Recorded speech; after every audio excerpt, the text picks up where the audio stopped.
So this will be the front porch area right here. It's the first part of bringing this particular area back. I don't think we expected it, looking back. Today marks 1 year since devastating tornadoes rolled through South Georgia. Tonight, we look back at the storms and their impact on our area. And tonight, we want to look forward. We wanted to hear from those affected by the storms and how they're coping with the damage 1 year later. We wanted to highlight the efforts of volunteers who help people through the tragedy. This is 1 year after the storms.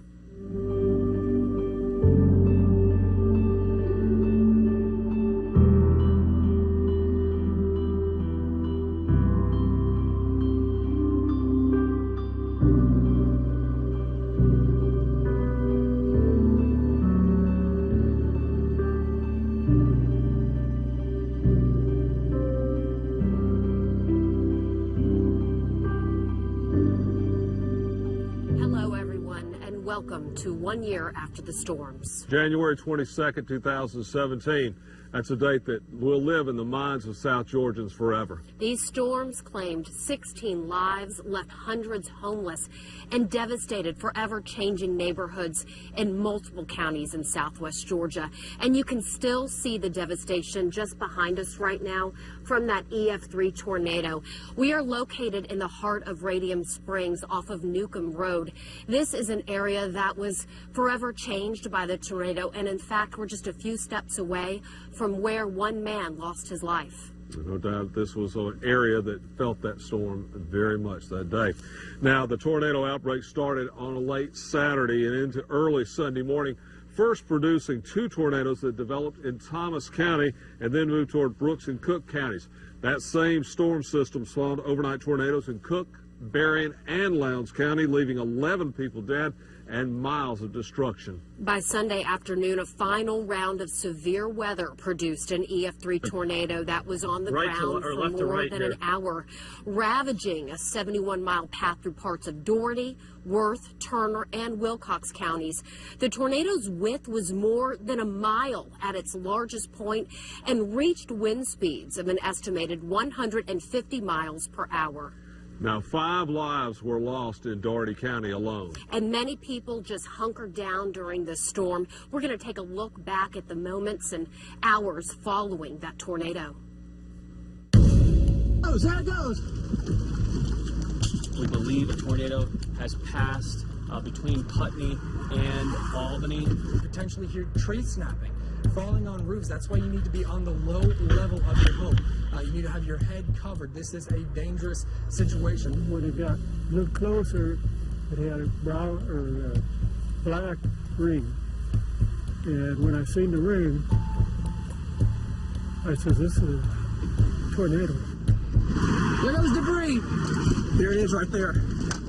Please find your safe room right now. A possible tornado is moving through. Yes. Baby boy was like, "Mama, we got to get in shelter. We got to get in shelter." I saw him flying, just stop and pray, and God's gonna send us through. Awful. But here's like a train, and then when the tree fell on the house, it was like a big bomb.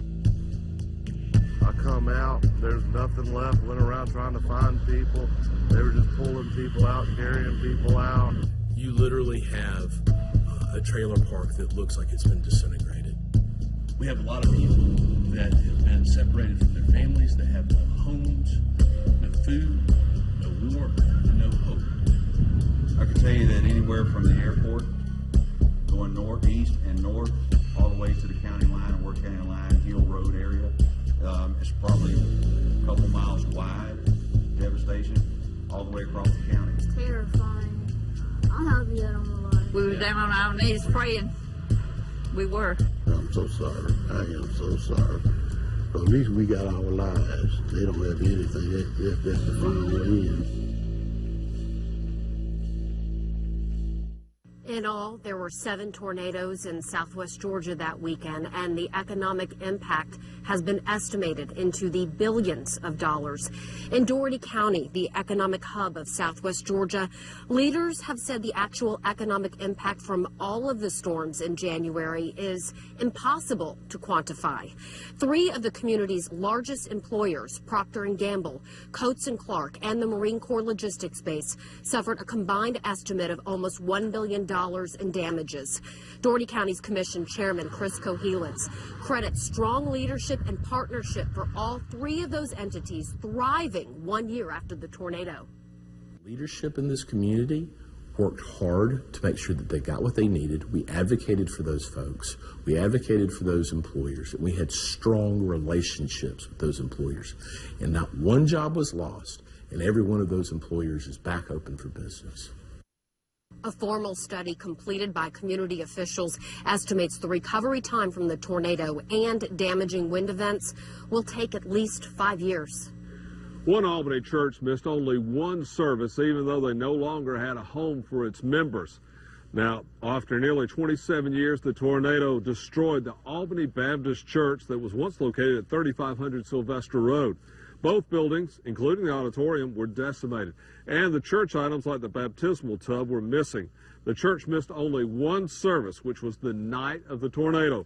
Luckily, Pine Bluff Baptist Church pastor Keith Smith offered a building for them to continue their services. Adversity comes in life. You can lay down and stay there, or you can get back up. We will rise up and build again.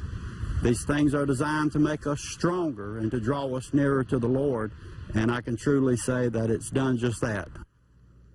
Members of the Albany Baptist Church told us the crews will be breaking ground to rebuild that church in the summer months. Now, 1 year after their 3-story home was crushed, one Albany family says they're finding the silver lining in all these storms. It was a long 12 months for Debbie Allen and her husband since making it out of this home on Regina Drive. Their 2nd floor collapsed. Debris was scattered all over their yard. They say it was thanks to good friends that they were able to get their yard cleaned up and to move on with their lives. Still, Allen remembers looking at her home in the morning after that storm. That was when it was sort of devastating. It was like spindles left on the top floor. The garage was gone. The cars were covered with trees. And I do remember I cried a little bit that morning. But we were so fortunate. Allen says it's been incredible to see all of the people that wanted to help them. They've since moved into another home in Albany. It will never be quite the same as their first home, they say, but they are finding ways to make it their own. Although the holidays were different, Allen says she was able to enjoy them in her new home. Now, one of the big mysteries in the wake of those devastating storms was the disappearance of a 2-year-old child, Detrez Green. We'll hear from one of the search and rescue workers about why this case was different than any he had ever worked.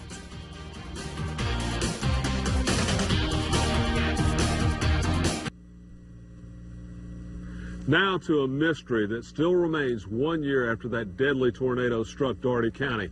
A 2-year-old child still missing.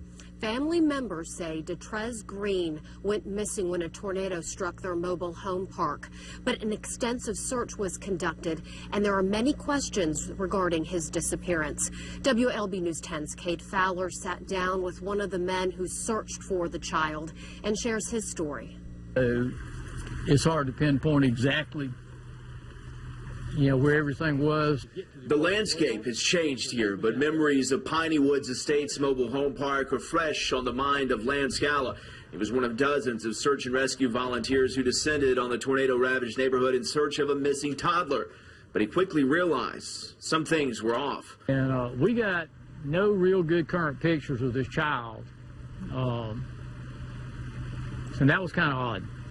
And I never had anybody come up to me and say, I saw this child at this location. The parents of Detrez Green said they last saw the child when he was going into the kitchen near the back door of their mobile home when a tornado sent an oak tree crashing onto their house. We work in this area based on the rotation of the winds. As the child was taken away from the home and sucked over to the side where we thought it might have landed.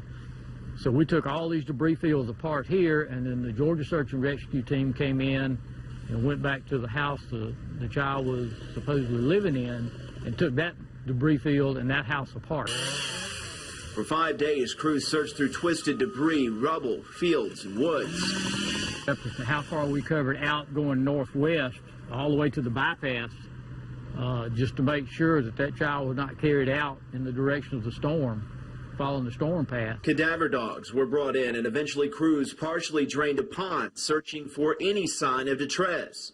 Nothing was found. But we got no positive hits on anything that we could unequivocally say there was human presence here. Is that rare?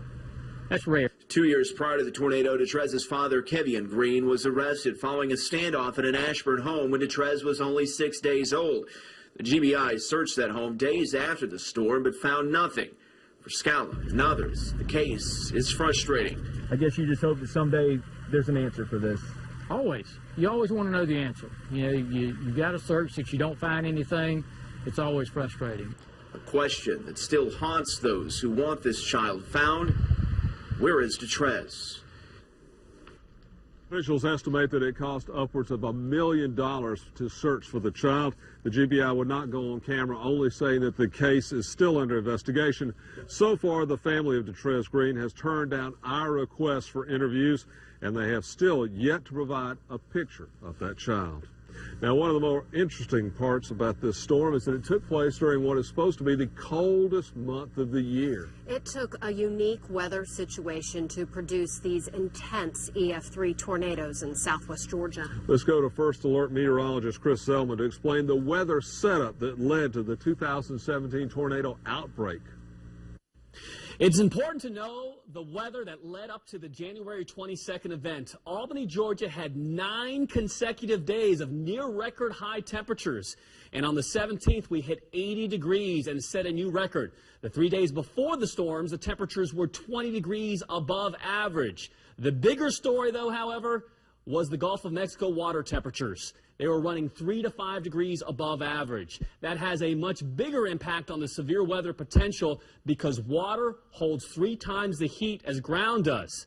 The rest of the setup was classic severe weather here in South Georgia. Warm, moist air screaming from the Gulf of Mexico, encountering more friction over land, and that induces a rolling motion. That warm, buoyant air wants to rise and helps the rotation up. With the jet stream winds aloft, it'll always allow stronger winds closer to the surface in January. That helped maximize lift and rotation. And finally, the parent low was bombing out. The pressure dropped 35 millibars in 24 hours and more than exceeded the definition for a meteorological bomb. Most Januaries have a favorable wind profile to produce rotating thunderstorm. That is called vertical shear. It means that the winds at the surface are blowing from nearly 90 degrees back from the upper level winds, and it's usually from a southerly direction at sea level and to a westerly direction just a couple thousand feet above the ground. Where January 2017 differed was the vertical temperature profile. Warm air at the surface and cold air creates rising motion, strong updrafts. This is considered to be an unstable situation.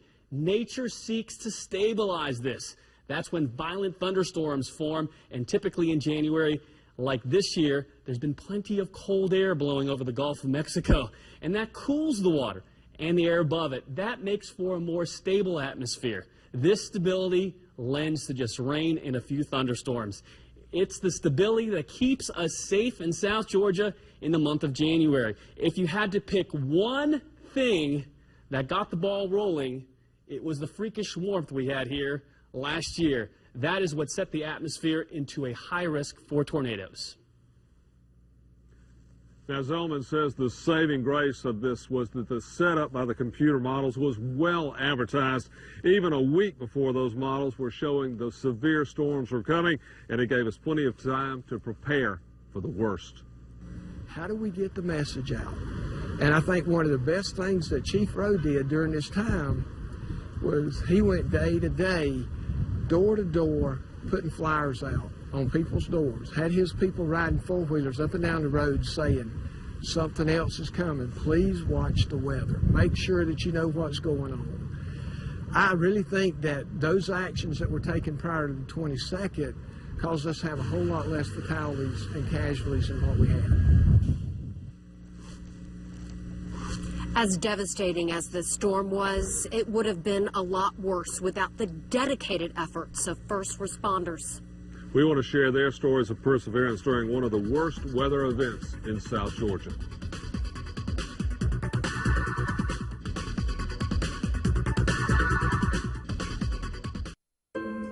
I was thinking, oh my God, we are going to die. We're going to die. I really thought that we weren't going to be, the house wasn't going to be standing. See all of our belongings everywhere, and you know, our bedroom completely thrown across the field and everything. It was just completely devastating. It hurts my heart to see how many people have nothing left, and you know, I just feel that if you're able to help, you should help. I mean, it's just, there's no need to stand idly by when you can, if you can help.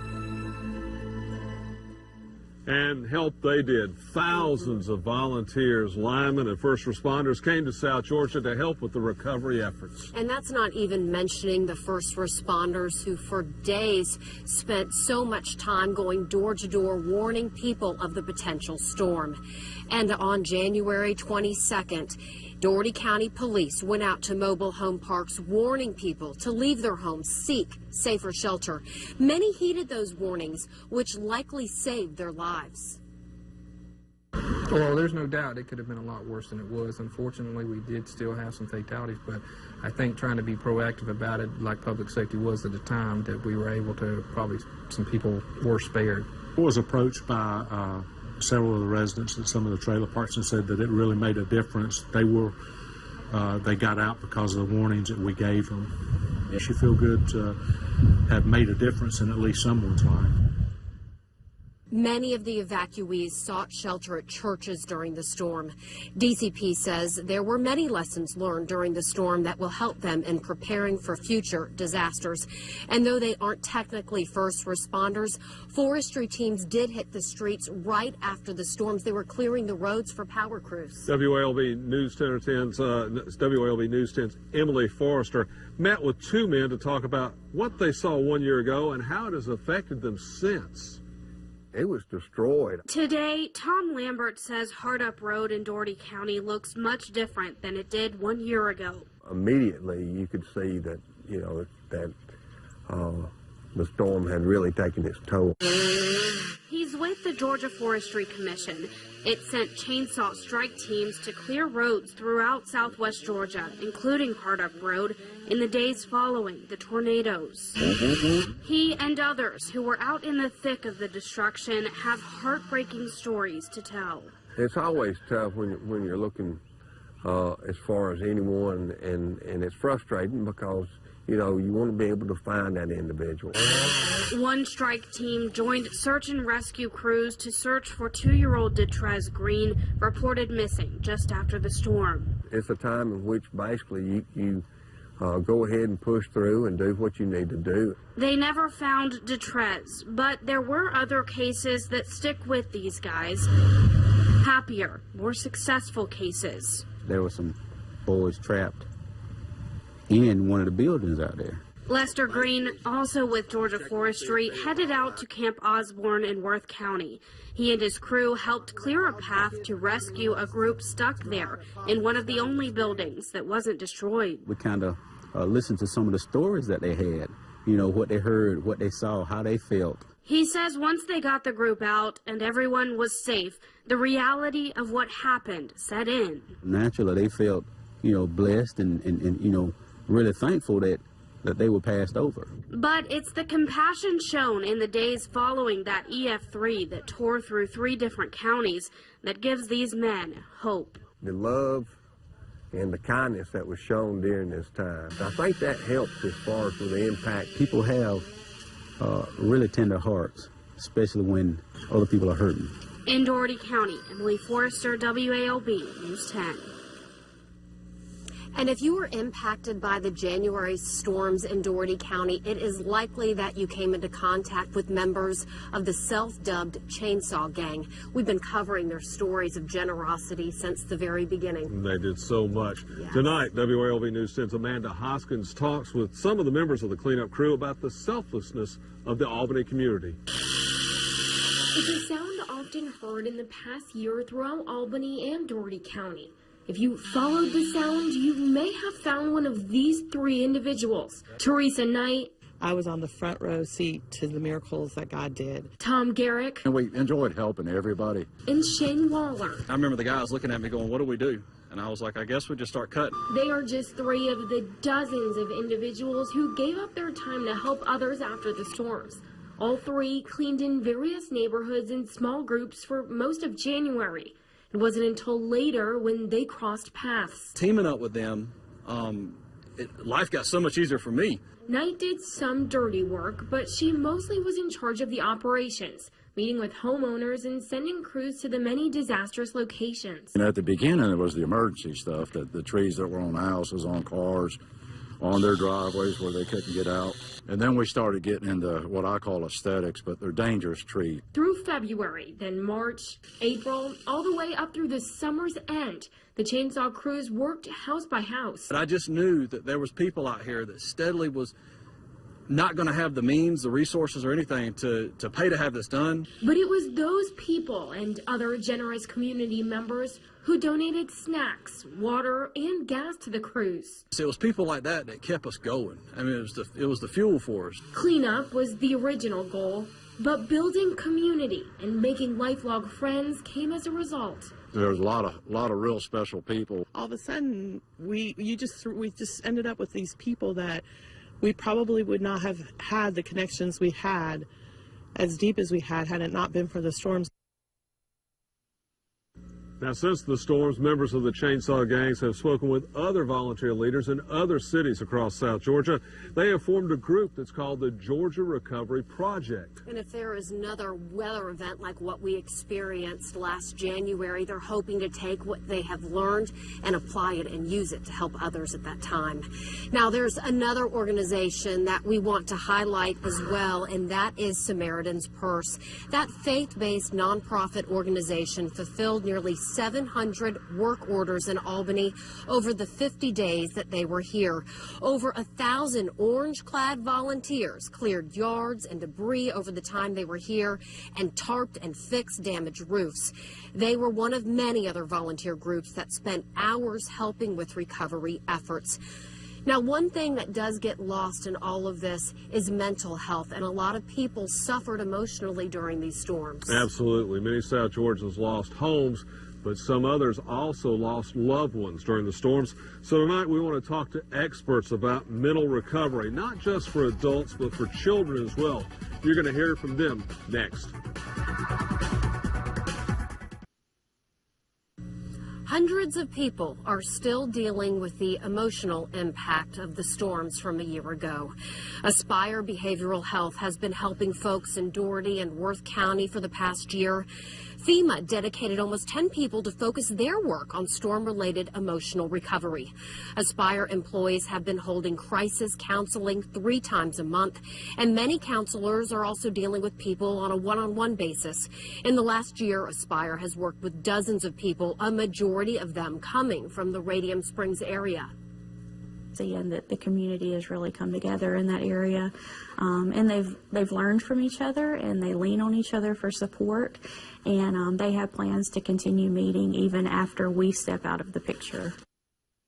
FEMA will be here this week to meet with employees at Aspire. Aspire will begin to phase down their storm recovery counseling in the next few months. But you should not worry if you still need help. They'll be working to make sure you're set up with local resources to continue your counseling. As we continue to look at stories 1 year after the storms, we turn our attention now to stories about another area in South Georgia devastated, Cook County and Adel. You can see some of the destructive power of the storm here in this drone video. Next, we're going to talk to a family in Cook County who rebuilt their destroyed home right in the same spot.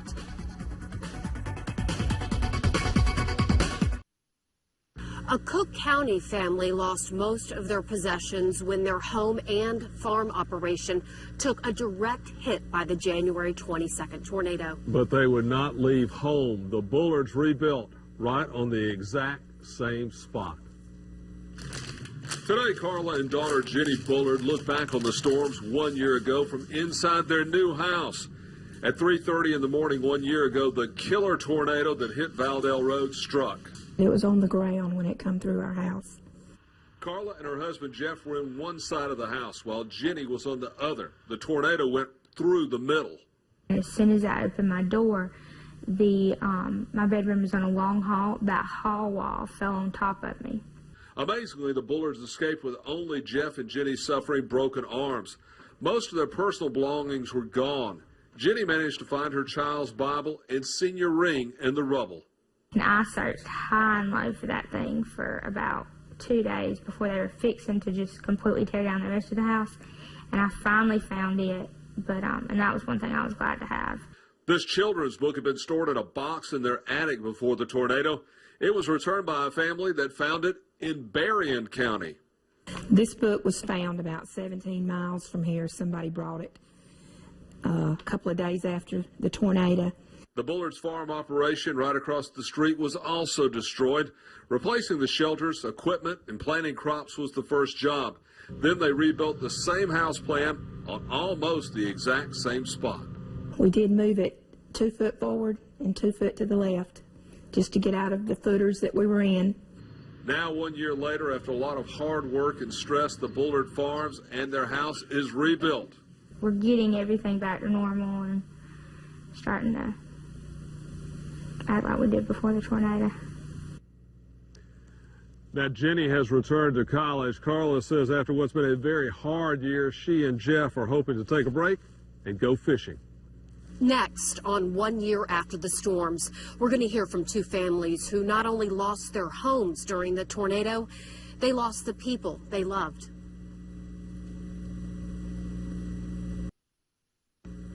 For the Livingston family, it has been a year of remembrance. They were keeping the memory of their 19-year-old daughter alive. Alexis Livingston died when the tornado tore through the Sunshine Acres mobile home park in Cook County. And WALB News 10's Ashlyn Beckton has kept in touch with her family for the past year. And tonight, she shares their story of going through this last year and also how they're working very hard on tornado safety and shelter. It's been 1 year. 365 long days that the Livingston family has spent without 19-year-old Alexis. For me, it's still remembering that day and how tough it's been, but everybody been supportive of me and my family. For me, I held up well until January, so January's been very tough on me. Alexis was one of the 7 victims that was killed in the Sunshine Acres mobile home park after a deadly tornado ripped through the area. You just don't know when your time's up. Live live every day to the fullest. Alexis did that, and I'm doing that. It's not just tough on Alexis's parents, but her siblings and her friends. I saw a friend of hers the other day, just a couple of days ago. And just the mention of her name, he was choked up and walked off and couldn't speak. It's hard on everybody. For part of this year, the Livingstons lived in Tifton. Now they're back in Adel and say they couldn't be happier. To them, Cook County is home. This is home. But this started Alexis' soccer career. So this is home for all of us. Soccer was her life. This personal statement is from her recruitment page online. Quote, "When I start something, I'm sure to finish it. I put 100% into everything I do. I believe you won't get anywhere in life if you don't give it your all." That is the type of person Alexis was. She was meant to make a difference everywhere she went. She would give you the shirt off her back. Just 1 month after her death, $12,000 was raised on a GoFundMe page to help with her funeral. An anonymous donor also paid for her tombstone. Livingston said that shows how much their daughter impacted this community. Alexis left a mark on her friends. And our friends and the community have been taking good care of us. 6 months ago, Jamie Livingston started a petition to make storm shelters mandatory in mobile home parks. So far, it's received more than 800 signatures. They're still supportive. We want to thank everybody for it. Not a day goes by. You're Alexa's dad. How you doing? Can we do anything? No, we're good. And we just have to remind ourselves we are good. We have people that love us. One of the 5 Dougherty County residents killed by the January 22nd storms was Pat Goldman. Now, she left behind a large and loving family that still mourns her loss. The 77-year-old was a well-known mother and grandmother retired from the Marine base. She was married to Lee Goldman for 51 years.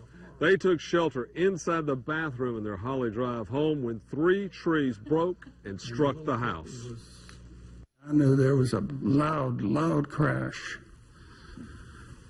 And that's when the limb came through the ceiling, came through the roof and came through the ceiling. And it came right down on Pat. Pat Goldman died a few days later. Lee has moved into an apartment, says he's doing well thanks to his family and his friends' support. He says he draws strength from a morning devotion at St. John and St. Mark's Church that he attends daily. Their home of 25 years was torn down. The Chainsaw Gang made a memorial cross in one of those trees for Pat Goldman.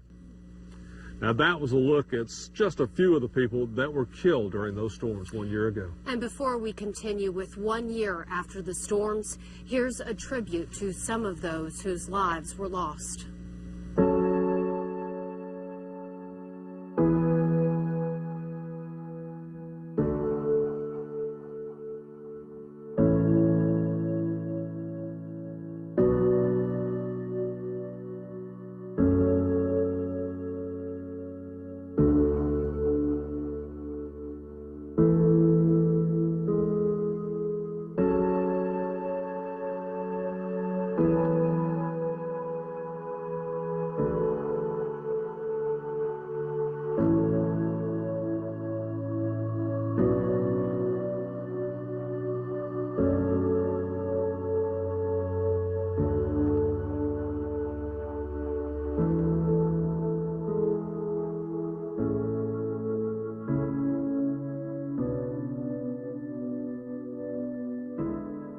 Fort Worth County man is helping South Georgians rebuild their lives after the tornadoes of January 22nd left trees on homes and windows shattered and roofs ripped off. But while he travels around the region helping other storm victims rebuild their homes, he's also working on rebuilding his own life. Now, Richard Kirkland built his home with his own 2 hands, but a year ago that tornado took its home up off its foundation and moved it across the property. WALB News 10's Catherine Patterson shares his story of survival and how he's also reconstructing his view on life. You can't see what's coming. You don't know what's happening. I heard the freight train noise. Very distinct sound.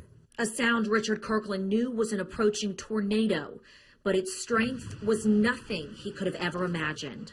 Huddled up with 2 dogs, cat, and my fiance. Thinking, when is it going to end? What's it going to be like when it's done? Will we be alive when it's over? But it happened so fast that it's hard for your mind to grasp just how fast it did happen. In seconds, his home picked up by EF3 force winds. This was actually the back of the house right here. When it all happened, it picked the house up, moved it about 35 foot this way and south. But he, his fiance, his cat, and his 2 dogs survived without a scratch. Good Lord had his hands on us. But his house and his trees weren't so fortunate. I won't live long enough to see what we had before with 70 and 80-year-old pines and oaks, and it's crazy. His house wasn't just a house. Kirkland owns a construction company. He and his son built this house in just 5 months. Well, he was here during part of the demo, and we actually found stuff in the house where I had wrote him notes on walls. every time we'd get to a section of that, something he and I both had our hands on, I mean, we'd break down. It was heart-wrenching, you know.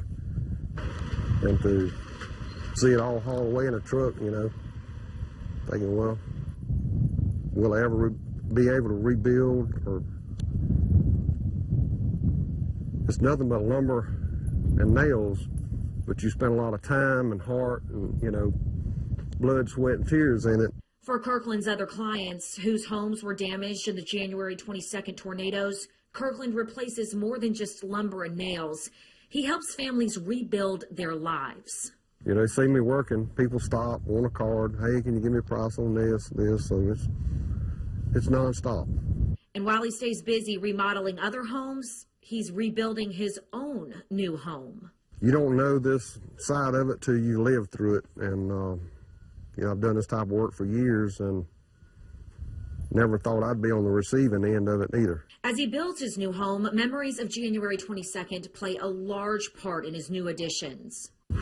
Like this storm shelter, where Kirkland, his fiance, his neighbors, and of course, his dogs go during severe weather now. Everything you work and pay for, you know, like I say, it can be gone in an instant. You really can't nail everything down and safeguard everything. You just have to look after your life, and that's one choice I made. You know, that'll help save our lives in another storm. Then the money was well worth it. He says you can't put a dollar amount on peace of mind, knowing his family and dogs will be prepared if and when the next severe weather event strikes. In Worth County, Catherine Patterson, WALB News 10. But we've come a long way since January 2nd. These storms were so destructive, they caused major policy changes for local organizations. Emergency management teams, first responders, Georgia Power, all were affected by the deadly tornadoes. We're going to hear from all of them about some of the lessons learned from the destruction. When you're out on Albany today, you can tell there was a storm, but we've come a long way since January 2nd. It wasn't just that EF3 tornado on January 22nd that wreaked havoc in the area. 85-mile-an-hour straight-line winds tore apart much of Albany. And we sat down with Assistant City Manager Phil Robertson, and he shared his memories of that day. And he also talked a little bit about what he believes the city as a whole has learned from that historic storm. January 2nd, 2017 is a day most Albany residents will remember forever. I was praying, and the harder I prayed, the more this house shook. Just hit at home, and you just never knew it would be like this. For Assistant City Manager Phil Robertson, the storm meant weeks of no rest. We sort of expected we were going to have bad weather. But when it hit, you know, the way it hit, the magnitude, you know, none of us were expecting that. The storm left behind a mess in Albany. Historic neighborhoods like Rawson Circle could only be traveled by foot. Hundreds of trees sat on homes and cars, putting residents at a standstill. And the timing didn't help either. This was sudden, and it was at night, and, you know, the emergency services were having trouble getting out.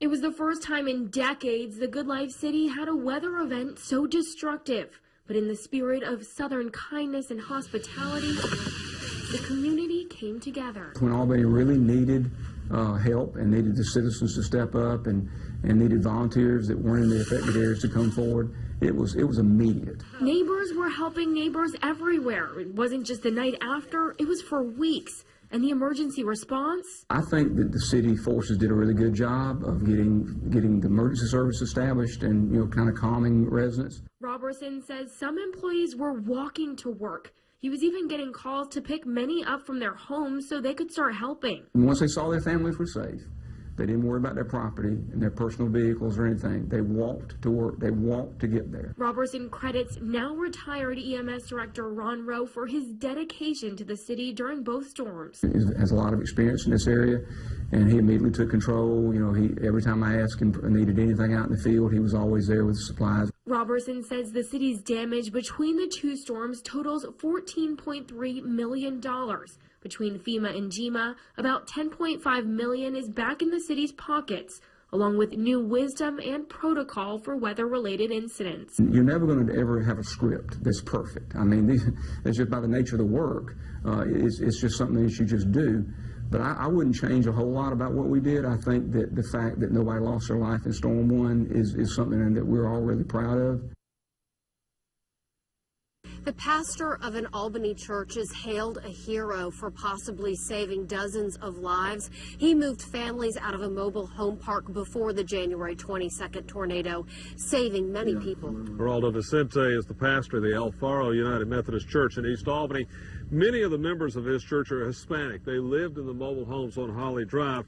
Knowing those families were not understanding the danger because of language, Vicente moved close to 100 people to his church where they rode out the storm in safety. And then I went and get my families out of the mobile homes and come and bring a load of people with our church van and bring them here in our church and then go back and get another load. No doubt. He is definitely a hero. So many people's lives that he saved just getting them to come here for shelter. Funny, you said David's the oldest. Many of the families sheltered at the First United Methodist in Albany before they found new homes. Vicente says his church continues to grow since those storms hit Albany. Well, we want to thank you for joining us tonight on the anniversary of those January storms. And we want to thank everyone that took part in this special and also all the first responders and volunteers who have worked so tirelessly to help return Southwest Georgia and help in this recovery. Thank you for joining us tonight, 1 year after the storms.